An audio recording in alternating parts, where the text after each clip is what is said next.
वैसे ही पिछली बार जो राष्ट्रपति थे अभी, वो दलित हैं, उनकी जाति बताई गई प्रेस कॉन्फ्रेंस करके, फिर भी उन्होंने हाथ रस पर कुछ नहीं बोला। और उनके कार्यकाल की सबसे बड़ी उपलब्धियों में SC state atrocity prevention act से छेड़खानी, 13 पॉइंट रोस्टर और राम मंदिर बनवाना, ये उनकी उपलब्धि है। किससे? राष्ट्रपति बनने के तो सेंट्रल मीडिया में, मेन स्ट्रीम मीडिया में, जिसे हम कई बार मनु स्ट्रीम मीडिया भी कहते हैं, उसमें खूब आए। लेकिन जितने संघर्ष आदिवासियों ने किए और आज भी कर रहे हैं, वो उन खबरों में नहीं आते। वैसे तो इस देश में प्रधानमंत्री ओबीसी हैं, मैं भी ओबीसी हूं। किसी ने उनसे जाति नहीं पूछा था, फिर भी उन्होंने अपनी जाति बताई, लेकिन एक बार भी कोई मंडल कमीशन का नाम नहीं लेते। ओबीसी की जाति जनगणना नहीं कराते, ओबीसी के किसी मसले पर नहीं बोलते। इस बातचीत को शुरू करने के पहले एक और पृष्ठभूमि इस मुल्क के सामने कल रची गई है, जिसका बहुत जोर शोर से प्रचार भी किया गया, और जो एक वाकई बड़ी उपलब्धि है कि इस देश को आजादी के 75 साल बाद अमृत महोत्सव के वक्त पहली बार एक आदिवासी महिला राष्ट्रपति के पद पर बैठी हैं। हम उन्हें बधाई और शुभकामनाएं भी देते हैं, और वाकई ये इस देश में पहली बार हुआ।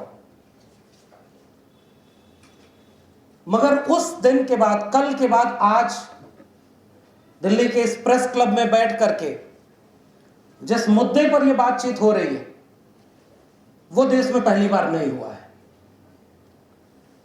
और इस मंच पर खास तौर पे मैं जिस एक महिला को पहली बार मैं उनको सामने से देख रहा हूं, लेकिन उनके संघर्षों को लगातार पढ़ते, देखते, समझते, हम यहां पर यह बात कह सकते हैं कि किसी महिला का, पहली आदिवासी महिला के तौर पर इस मुल्क का राष्ट्रपति होना बड़ी बात है, मगर वो उनकी व्यक्तिगत उपलब्धि है।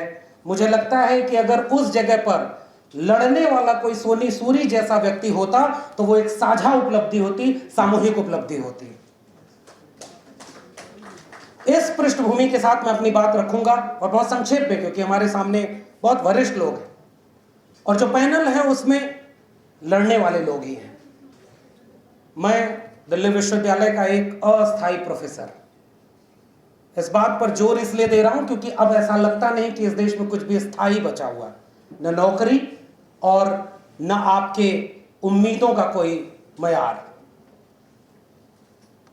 और इसी के ठीक पहले दो तीन दिन पहले एक विवाद और आया था, जब सेना को,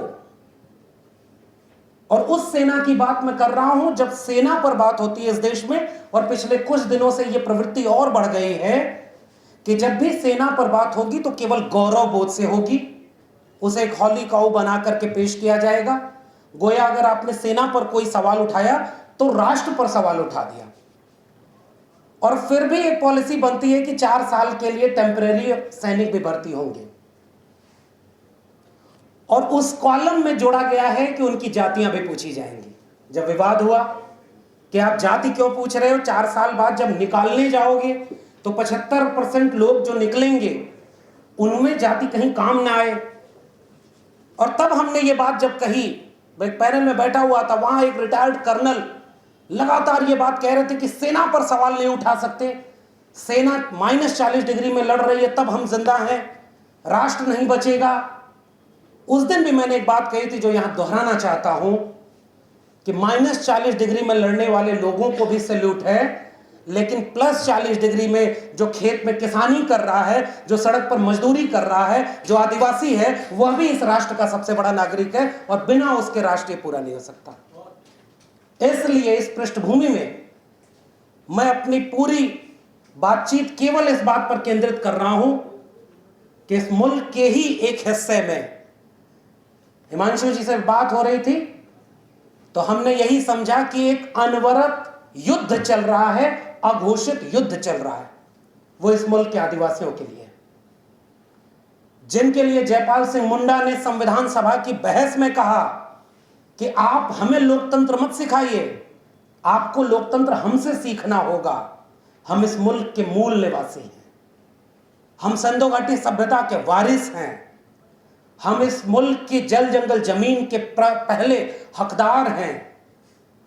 मुझे लगता है कि संविधान सभा की बहस में दिया गया वो भाषण अब एक इतिहास बनता जा रहा है और उनसे जल जंगल जमीन और उनकी प्राथमिक सदस्यता को छीनने के लिए जो अनवरत युद्ध चल रहा है वो अपने अलग पड़ाव पर चल चुका है। और किससे राष्ट्रपति बनने के तो सेंट्रल मीडिया में, मेन स्ट्रीम मीडिया में, जिसे हम कई बार मनु स्ट्रीम मीडिया भी कहते हैं, उसमें खूब आए, लेकिन जितने संघर्ष आदिवासियों ने किए और आज भी कर रहे हैं वो उन खबरों में नहीं आते हैं। मैं उम्मीद करता हूं कि हिमांशु कुमार जी के बहाने जो एक मौका मिला है, और मैं उससे सहमति दर्ज करता हूं जो प्रोफेसर सरोज गिरी ने इस पूरे मामले को व्यक्तिगत मामला न बना करके राष्ट्र का मामला बनाया है। इसलिए पहली बात कि इस मुल्क में लड़ने वाला हर आदिवासी इस मुल्क को बनाने और बचाने की लड़ाई लड़ रहा है। वो केवल आदिवासियों की लड़ाई नहीं है। वैसे तो इस देश में प्रधानमंत्री ओबीसी हैं, मैं भी ओबीसी हूं, किसी ने उनसे जाति नहीं पूछा था, फिर भी उन्होंने अपनी जाति बताई, लेकिन एक बार भी कोई मंडल कमीशन का नाम नहीं लेते, ओबीसी की जाति जनगणना नहीं कराते, ओबीसी के किसी मसले पर नहीं बोलते। वैसे ही पिछली बार जो राष्ट्रपति थे अभी वो दलित हैं, उनकी जाति बताई गई प्रेस कॉन्फ्रेंस करके, फिर भी उन्होंने हाथरस पर कुछ नहीं बोला। और उनके कार्यकाल की सबसे बड़ी उपलब्धियों में SC एट्रोसिटी प्रिवेंशन एक्ट से छेड़खानी, 13 पॉइंट रोस्टर और राम मंदिर बनवाना, ये उनकी उपलब्धि है। हमें डर है, हमें चिंता है कि एक आदिवासी महिला को आगे कर करके उस महिला का विरोध कोई नहीं कर सकता। ये तो पहली बार इस मुल्क में हुआ है, ये तो बड़ी बात है। पहले के लोगों ने क्यों नहीं किया? जो राष्ट्र के निर्माण की बात करते थे, सेकुलर थे, डेमोक्रेटिक थे, प्रोग्रेसिव थे, उन्होंने नहीं किया, इन्होंने किया।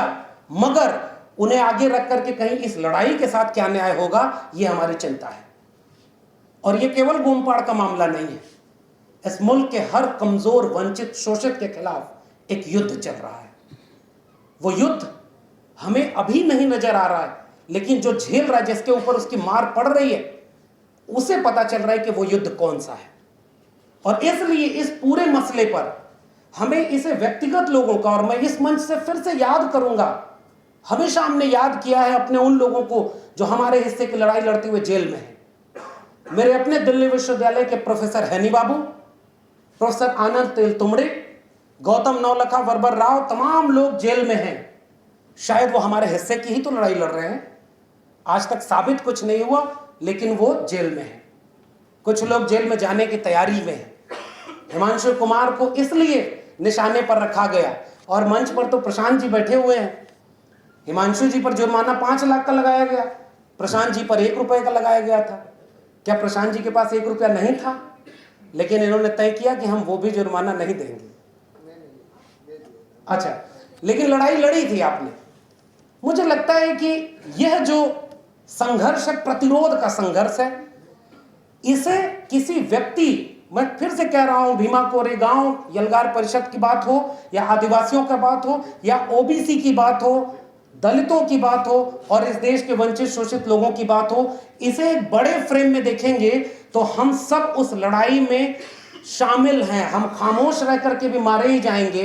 इससे अच्छा है कि जो चुना है इन लोगों ने कि लड़ते हुए आगे खड़े होंगे। मैं हिमांशु कुमार के साथ खड़ा हूं, और मैं पूरी संवेदना के साथ उस लड़ाई के साथ खड़ा हूं जो आदिवासी लड़ रहे हैं। सोनी सूरी जी लड़ रही हैं, और अनगिनत आदिवासी इस देश के, इस मुल्क के ही तमाम कोनों पर ये कह रहे हैं कि जिस विकास के नाम पर एक कुर्सी पर आपने एक महिला को बिठाया, मगर दूसरी कुर्सी पर अपने दोस्त को बिठाकर उस जल जंगल जमीन को आप बेच रहे हैं। ये दोनों कुर्सियां हमारे सामने हैं। हम संघर्ष के उस विरासत के साथ खड़े हैं, और इसलिए अपनी पूरी संवेदना जताते हुए मैं यही अपनी बात खत्म करूंगा। बहुत बहुत शुक्रिया। जय भीम, जय मंडल, संविधान जिंदाबाद, उल गुलान जिंदाबाद, इंकलाब जिंदाबाद।